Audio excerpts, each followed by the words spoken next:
Hi guys, and welcome back to the Daily Racing Show here at RacePlazaMedia. My name is Pia.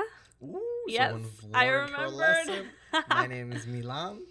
And today we're going to talk about the racing news, what we've come across this week. Today's part one, and then tomorrow is part two. With part one, we're going to talk about things that are not F1 related. So if you're not Formula One fans, definitely stay here. If you're Formula One fans, also stay here because it's going to be some interesting news that we've come across over these last couple of days that we wanted to share with you guys. Correct? Correct. Perfect. You want to kick us off? Yes. So this year for Le Mans, so for the 24-hour race in France, they have, I think they have it every year, but this year they have the called the demo class. So last year I think we only had one car participating in that, which was the Cadillac. Oh, was that the NASCAR vehicle? Essentially it was like a or maybe this is a different version of it, but essentially this year they will have the they will have hydrogen fuel vehicles? Exactly. Oh, nice. So it's going to be more than one. And there will be participating. Obviously, they won't be racing against the other cars and stuff like that. They are just essentially also testing them for endurance racing. Oh, fun. And maybe they could be part of a category, part of Le Mans in a later time. Oh, but cool. They will be racing. And it's a combination of hydrogen fuel and hydrogen fuel cell. I know Toyota has a and some combustion. Yes. So very, very cool. I'm very excited to see it. I can't wait for Le Mans this year. Yes, same. Me too. We watched it last year. We didn't watch it when it happened. We No. watched it randomly in September. I think I started watching it. Yes, and then I just kind of got sucked into it. And it was such a great race. I think we also got lucky that it stayed so competitive and interesting the whole time. I mean, because there was also a lot of weather things. It was raining quite a bit, and especially going into the night. Oh my god! I mean, I don't know how those people do it. Seriously, it's quite impressive. So I'm super stoked about this year's race. And then last year Ferrari won for the very first time in a long time. I don't even remember, to be honest. So much happened. Yeah, Giovinazzi, who used to be in F1, he was racing. Remember? Now I remember. Yes. Oh, that was such a beautiful moment. Yeah, yes, absolutely. That's very true. So yes, it's really, really cool to see those categories now or the demo category in Le Mans. Yes. And I'm very, very excited. Yeah, I remember last year specifically that they were talking about it. The NASCAR vehicle participating was the solo vehicle. Yeah, Jenson Button was racing it. Oh, okay. Yeah, he was one of the racers. Yeah. Nice. That's awesome. But just quickly, speaking of the hydrogen fuel cell vehicle that you're mentioning, the event that we're going to this week, and which we'll talk a little bit more about in a second, they also have an activation featuring a hydrogen fuel cell car. So we can find out a little bit more about it in terms of racing. I've done activations before with the Toyota hydrogen fuel cell vehicle, which I think is very interesting. It's just the infrastructure is not there yet really to do it all across the US. If you're local here in the LA area, it's more reasonable. I think that also goes for electric cars in some more rural parts. Yes, and yeah. stuff like that. And I remember when I was buying my vehicle, when I was looking for a car, so many hydrogen fuel cell vehicles were for sale, and they were actually quite affordable, but it's just not something that was reasonable for me at the moment. Yeah. But I digress. You were going to say something? Oh, I was going to say Jenson Button will be back this year. He will just be in a proper, I think he's in a prototype. Nice, awesome. Racing, so yeah. Nice, I'm excited to see that. I'm excited to see hopefully many different familiar faces there. Yeah, we'll say Nick DeVries. Yes. Of course, the Iron Dames are back. So there's a bunch of racers. I just forgot the name right now. Yeah, I mean, we'll get to that later on. But there's a bunch of people already announced who will be racing. Yeah. That if you're familiar with just a little bit of racing, or especially endurance racing, I mean, their names are. But even what is it, Kubica? Oh, who yeah. used to race in F1. A lot of previous F1 racers are part of it. Especially the cool thing about endurance racing and GT racing, I guess, it's also you can do it much later into your life compared to like F1, where like Alonso and even Hamilton and Nico are like the outliers. Yeah, because they're older than usually. Yeah, I mean, I guess you see this now everywhere, like in Supercross too, right? You have people riding much longer into their career, which is a good thing. I guess it means that like we're also optimizing maybe like health and wellness and Exactly. recovery and doing it efficiently and Yeah, because we just know much more. We have much more data oh and stuff yes, like that. yes, definitely. I agree. Anyways, continue. Oh, okay, perfect. Let me think. Oh, okay. So I just have one of the things that I wanted to talk about is just a small thing, but it was just a nice thing that I thought. So I'm sure lots of us, and especially you, are familiar with Ken Block. Yes, of course. Yes, he is a very famous rally driver, race car driver. He unfortunately passed away last year. His daughter's in F1 Academy. Exactly, his daughter's in F1 Academy, Lena Block. Leah? Is it Leah? Yeah. Oh, I apologize. I thought it was Lena. I apologize. She's in the F1 Academy, and we're excited to follow her career as well. And of course, she also drove her dad's car. I think it was last year during a rally event as well. Yeah, she did like a sprint up the hill Yes. type of situation, but the car's insane. Yes. Yeah. So, so apparently, which I didn't know, but apparently April 3rd is Ken Block Day, or people are celebrating Ken Block Day in Park City. Okay, awesome. And so they had this celebration where they had a bunch of different events, young and old. They had a couple different like competitions and things also happening. But I just thought it was such a beautiful thing. It's really that awesome. it is. Is that his hometown? I honestly don't know. Oh, okay. I didn't have a chance to look into it for sure. Park City, give us a shout if you know where Park City is. But I just thought it was such a beautiful thing that people are celebrating him and his legacy, and they're honoring him. Because, it was just truly heartbreaking when he passed last year. Such an unfortunate... just also too young, and just also how it happened. We won't get into details. I'm sure you can Google look it. Up if you wanted to, exactly. Yeah. So it's just nice to see that he's still remembered and celebrated for what he's accomplished in his life. So I just thought it was just a nice little thing. Absolutely. So now, moving on from that, I have some big news, right? Ooh. So I spoke about this last week, and I have to pull this up because I was never going to remember all of this. Oh, okay, gotcha. I think I might have some information for it too. So this is the takeover from Liberty Media, and they're essentially taking over now MotoGP. They bought all the rights for it, and they are coming in with huge changes to the game. They're just like, listen, we're here, and we're gonna change some things around. I think they bought it for 4.53 billion euros. Billion, that's nuts.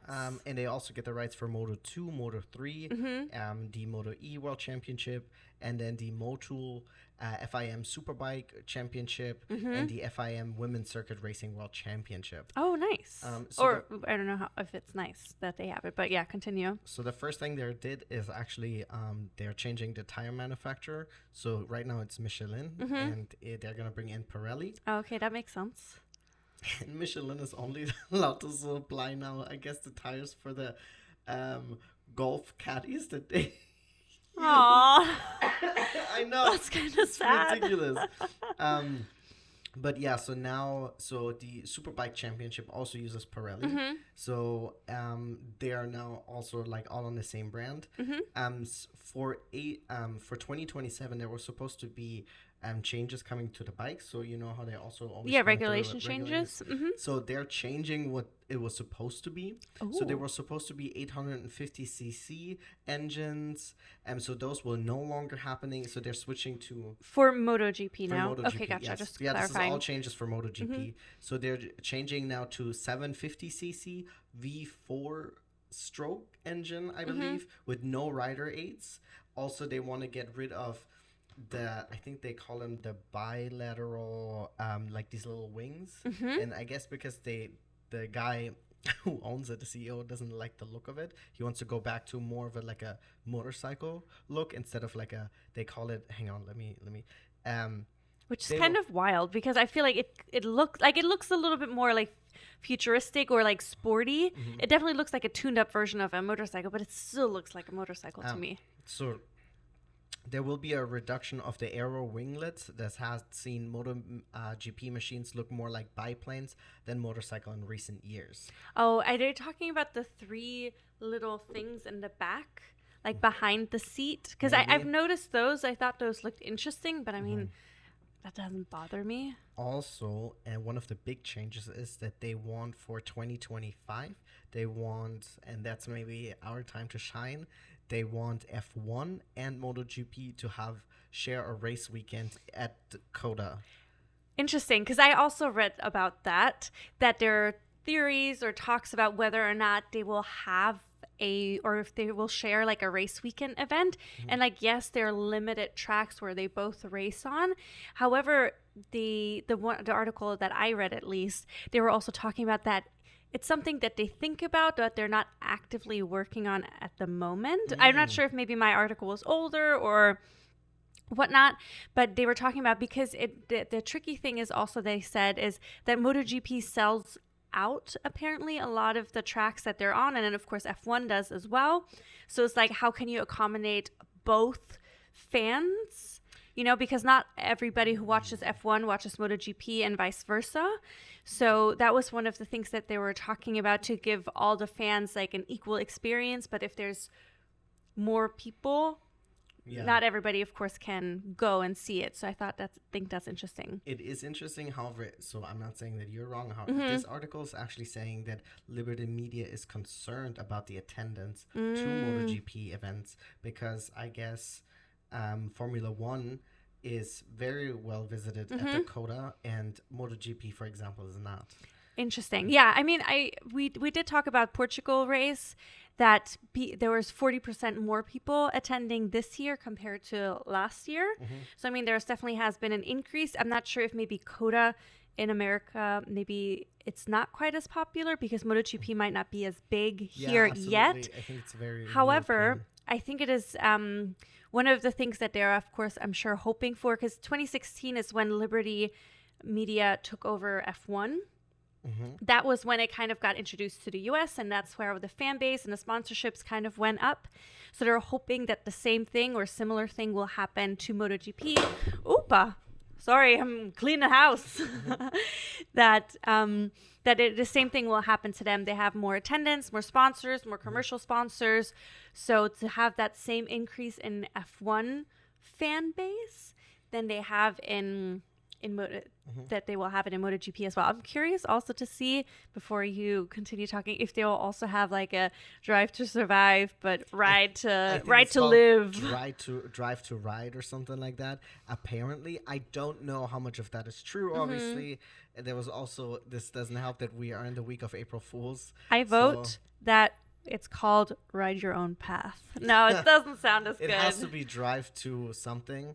So you can it's like, oh, this is all under the same, if you like one, you'll like the other. Well, that's why I'm saying like ride to survive instead of drive to survive. RTS. I don't know if they think it's, but you said write your own path. Well, I mean, that was my thing from last week. To make it happen, girl. No. But yes, I'm definitely curious to see how Liberty Media is gonna change things. I know people are nervous that they're gonna change a lot of things in MotoGP, because of course the current fans they're a little nervous of how many things are changing. I mean, clearly you're already saying that they're changing the regulations that were anticipated to be changed already in a different way. So the way I read it, and I don't know if the article was framing it more like it seems like it more is supposed to go back to like the original of like the real like the golden era of MotoGP and stuff like that, and the bikes. So I think maybe that's the intent. I'm willing to give the benefit of the doubt, obviously, to Liberty Media. However, I'm a little concerned about this monopoly that they're creating. Yes. About the highest form of racing in like 4 open wheel, 2 wheels and stuff like that. Agreed. Because that sometimes is not a good thing if one company can make all the decisions. I agree. Especially, they might not be always the right But ones. do let us know in the comments below, since this is our very first season watching and following MotoGP this year, if there has been a more of a golden era of MotoGP, when it was, and if you think it would be nice to go back to it, or are you happy with where MotoGP is currently at and was supposed to be headed? I'd be curious. Yeah, I agree. I mean, because I feel like we're now getting into the era of the Pedro Acosta, maybe or the era. Francesco Bagnaia. Oh, exactly. Like that. So, I mean, I'm excited to follow all of them. Yeah. But I'm curious to see how those changes with Liberty Media and the regulations will change the fan as well as riding experience. Yes, but that was one of my other things that I was going to Okay. talk about. That there's the question whether or not they will have a joint event. As mentioned in my article, they said probably not anytime soon. So I guess only time will tell. I would love it if it would happen at Coda because it's so close to us. Yeah. I mean, relatively close to us. I think also, like, I will say one of my concerns is also like attending an F1 event is very, very expensive. And so far as I've seen, Yes. attending a MotoGP event is much more affordable. Yes, you're very right. So I'm hoping that this won't like jack up the prices like crazy and stuff I'm like sure that. it will jack up the prices, especially in the US, because I mean, the US F1 races are already notoriously one of the most expensive ones out of the whole calendar. So, I mean, that would be such a bummer because Yeah. it's already so tough to attend an F1 race. I mean, it's also like already like it is not like motorsports in general. It's like if that's your hobby, it's already so expensive, right? Yeah. And then as a fan, it's already like watching it a lot of times also includes a lot of streaming services. So like we already have a lot of streaming services, and there's so many more that we come across that we're like, listen. Like if we were subscribed to all of them, we're spending like probably like $1,000 in subscription. Only that, you know? Yeah, no, it's very true. Yeah. But okay, so I have another news to share with you guys. So this one is NASCAR related. Interesting. Go for it. Okay, so this time I learned that NASCAR, for the very first time in their last race in, I believe it was Virginia, they used wet tires, which apparently they have not used before. So even if it's raining, they were like on Well, slicks or usually hards? they would delay the race. I mean, you remember the clash that we were supposed to Oh, attend? but I that mean, was granted, maybe- that was pouring, so Also, like when I saw that track, I'm like, that's terrible. yeah. Terrible. I mean, it's also teeny bitty Yeah, that's little what I track. meant. That's yeah. what I meant. It's so tiny. Like Yes. there's no space for these cars to properly race. Yeah, so apparently this was now the first time that they had wet tires, which I thought was very interesting that was not a thing that they had before. So usually what they would have done is either delayed the race or rescheduled the race or whatnot. So this time they drove so it had rained in Virginia, but then the rain stopped for a little bit before the actual race start, so they were able to clear some of the water off the track. However, it was still a little wet, not completely dry, so they tried the wet tires, which they had on for 30 laps. And then they did a non-competitive pit stop. So everybody, I guess, pitted, got the opportunity to change the tires and then continue the race on slicks at the end because it was then dry enough. And from what I've read, some of the racers were a little bit hesitant about it because they weren't sure, but apparently the grip was great. Nice. For an audience point of view, it was also great because there was only a very little delay to the start. It wasn't as long as it would have been normally if they would have had to wait for the track to dry more. And so that might be, I believe it was just a test kind of to see if that's something they want to continue with. But I'd be really curious to see because, I mean, it's so interesting that was not a thing before, and it's not, NASCAR has not just been around for a couple of years, and it does rain in the U.S., especially at all those different tracks that they race on. Yeah. So I thought it was really curious. It is.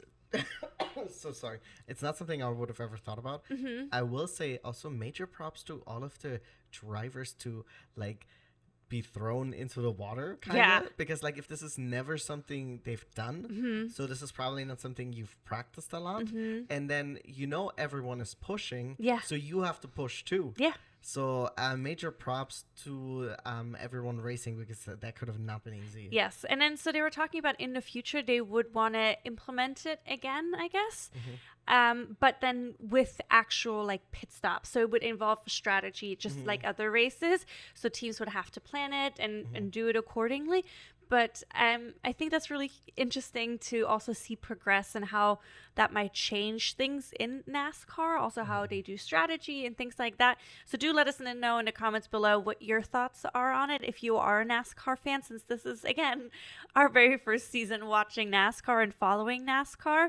So, yeah, I just thought that was really interesting. It is very interesting. Yeah, wild fact. Something I've never thought about because it's so natural in all the other sports That or we've racing watched. that we watch. Yeah. Where it's like, you switch tires. I guess the only other place where you don't really do it is like in and any of the bikes. Well, even the bikes switch to, besides Supercross or anything like that, the bikes even pit for different tires too. So it's wild that NASCAR never done. Exactly. But cool. We'll see how that goes. I think it will be definitely a different element to it.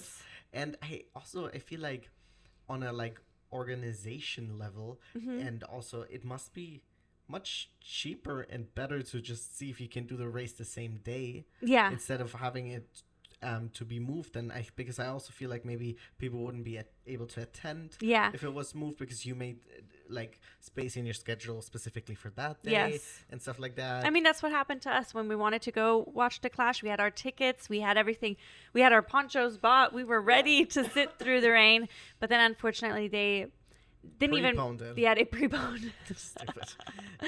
Yes. Yes. All right. Next one for you. Okay, so I only have one last one, which is like a tiny one. Do you have anything else? Okay, because this is the perfect transition into the. I say perfect. I think this is a really big stretch actually. For tomorrow's video, because tomorrow is all about F1. F1 racing news. Yes. Correct. However, I've come across some. Oh, fired. I'm so sorry, guys. I forgot to put my phone on silent. But actually, it's it's a flight update. We're flying out to Sonoma to see the GT challenge. Yes, America's Challenge race tomorrow. Anyways, what I was gonna say is, and so there is a person who is for a long time on the F1. In the F1 paddock, and who then left F1, and a lot of people were surprised by it. It was Lewis Hamilton's physical therapist, Angela Cullen. Yeah. So she has now returned to racing, and she is now the physical therapist, I believe, for a Kiwi racer that races in the Indy series. Oh, nice. That's awesome. We love her. She was always so fun to see around. And she seems real nice. Oh, yeah. And I mean, she clearly was great at her job, because, I mean, Lewis won a bunch of championships with her by his side. Yes. So, yeah, she's back on, I guess, on the grid. I do also understand why she might have also moved maybe to IndyCar. They have less races, and it's also more local, or less. Like it's in one country, across the world, because the F1 schedule is crazy. Like, not just, you might think like, oh yeah, you get to travel all over the world, but it's also like jet lag. Yes. And it's like, there is something nice about being able to go home after work, right? Yes. And a lot for of sure. times you can't. You might be like a 12-hour. I was just thinking jet lag, because you cannot handle even a 3-hour time difference. It just ruins you. Sleeping pills left and right. If that would be my schedule, because I cannot handle it. Yes, that's so true. I cannot even handle from the U.S. West Coast to East Coast. Nope. That's so true. It's sad. But that's exciting news. I'm excited to see her. So some F1, but technically it's Indy. Oh, so it's the perfect, quote unquote, transition for tomorrow's video. But also, just a quick mini update. Today, when the video comes out, we will already be in Sonoma, so Northern California, because we'll be attending the GT World Challenge America, which we're super, super excited about at the Sonoma racetrack. However, you just had some news to share with me. Yes. So first things first, if you don't know anything about the GT World Challenge America, we released a video about it yesterday on the channel that just breaks down everything that you need to know to start watching it. However, very, very important, you can watch it for free on YouTube. Yes. Really, that's the actual races you can watch. You can also watch the video I made for free on YouTube, okay? But so apparently they had recently repaved the track, and that has actually come loose, part of the track. So they had to stop practice, so they did practice, I think, yesterday and today, or they were supposed to, but because I think due to weather and stuff like that, part of the pavement came up again, so they canceled all of that. Yeah. And they're like, listen, we're going to have to repave that. I do believe they did this also, like, as a precaution. So to not be caught with essentially their pants down when the race is actually happening. Yeah. Because for the GT America Challenge, you have 2 races, 90 minutes each. Yeah. And that is just them. There's other cars also be racing. Yeah, and I mean, there's so much activity happening on the track all weekend. So yeah, so unfortunately on Friday, that's the first day, they've canceled there's one practice session currently still scheduled for 4:00. They still have other activations and stuff like that. So we'll definitely still attend those, but it definitely changes some things. But we'll keep you guys posted. We'll post more in-depth videos about it this upcoming week where we break down our experiences for each of the days. So you'll find out more, and then maybe you want to attend your very own GT World Challenge America. Is it? GT Challenge America. No, GT World Challenge America. That's what I said, no? I don't know. I said it so many times today when I recorded the video the day after. And I'm like, it doesn't make sense anymore. All right. Well, tune in for the video. Tune in for all the other videos. And we thank you for your support. Like and subscribe. Yes, and please. we will be seeing you guys here tomorrow at the Daily Racing Show. Yes. Bye-bye.